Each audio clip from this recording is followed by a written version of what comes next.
So you've never done family worship before. You're maybe confused, maybe a little bit scared, don't know how to start.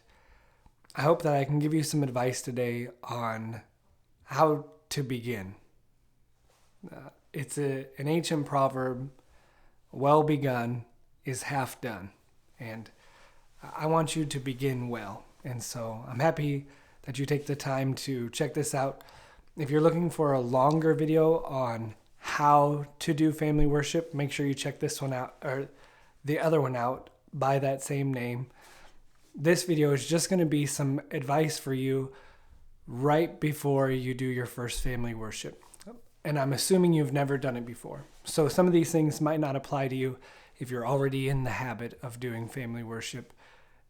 Some of this obviously won't apply. So before you start family worship, assuming you've never done it before, the first thing that you should do that will help the process go smoothly, that is help the transition from not doing family worship to doing family worship, I would advise you to apologize. If you're a father and you're taking up the mantle to do family worship and you've been negligent in the past, maybe you did family worship for a while and then stopped, apologize. Say sorry that you've neglected this important aspect of domestic life. You'll be forgiven. The children are some of the most forgiving people, and your spouse, I'm going to assume that she's forgiving as well. Okay, so in going from not doing family worship to doing family worship, I would advise that you just say sorry to them if you haven't done it. The second thing that I would advise you before your first time of doing family worship is understand that it's going to be a little bit awkward. It's a new habit. It's a new arena of life that you're trying to develop and cultivate, and it's going to be a little bit awkward. If you think of like the first time that you drove a car, I'm sure that it was probably pretty awkward. Although now, just by force of habit, it's just ingrained into you. It's a part of what you do, and it's normal. And family worship will get that way too. But at first, it's going to feel awkward, and that's okay. So my advice for you is embrace the sort of awkwardness, okay? The third thing, and this is, like I said, covered more fully in the how to do family worship video, but the third thing is to keep it simple. Family worship consists of reading, praying, and singing. Okay, so if you've never done it before, don't feel the pressure to perform some grandiose service of some kind. Just read, pray, and sing. The fourth thing that I would advise you, if you haven't done family worship before and you're starting now, is don't expect family worship to be an overnight success, okay? One of the ways that I would illustrate this point for you is to remember that we're growing oak trees, not mushrooms. And what do I mean by that? I'm trying to help you see that we're growing something that takes a long time to cultivate, something that progress is not really noticeable at first. Nobody plants a tree and wakes up the next day and goes, whoa, look how much that's grown, right? So don't expect mushrooms. Don't expect overnight success. Don't expect something to pop up when it wasn't there before. In doing family worship, expect it to be a slow, sort of gradual means that cultivates godliness and really righteousness and joy and domestic tranquility in your home. So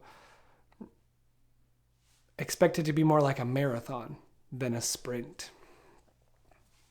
The next one, number 5 maybe, bit of advice for you is don't be discouraged by the erratic attention span of children. So let's say you do family worship and you're very affected by it. Perhaps it was on the love, mercy, and grace of Christ. And so it affects your heart and you're affected tenderly by it. Perhaps it was a stern warning against God's outpouring of wrath and his fury upon those who don't call upon him or upon those who turn away from his ways, and you're burdened by it. My bit of advice for you is don't take these sentiments that you have, if you've been impacted by family worship, to immediately be impacted to your children. Don't expect that because you were affected by grace, or maybe you trembled at a threat that's contained in the scriptures. Don't be discouraged by the sort of strange attention span that a child has. They can go from talking about something very, very, very serious to wanting to eat a hamburger in like 0.27 seconds, okay? They can go from discussing something that's very serious, very important, to telling you that we're out of toothpaste. Don't take that personally. Don't let that sort of erratic attention span be a distraction for you. And the last thing that I would suggest for you before you start the first time is to do it again.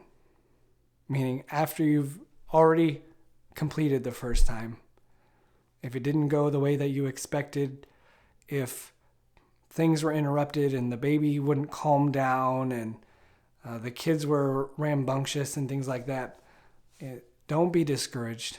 Please do it again. And then do it again, do it again, and do it again. And if you're faithful in this practice, in this habit of grace, so to speak, I feel confident that you will be pleased with the result that you see in yourself, in the children, and certainly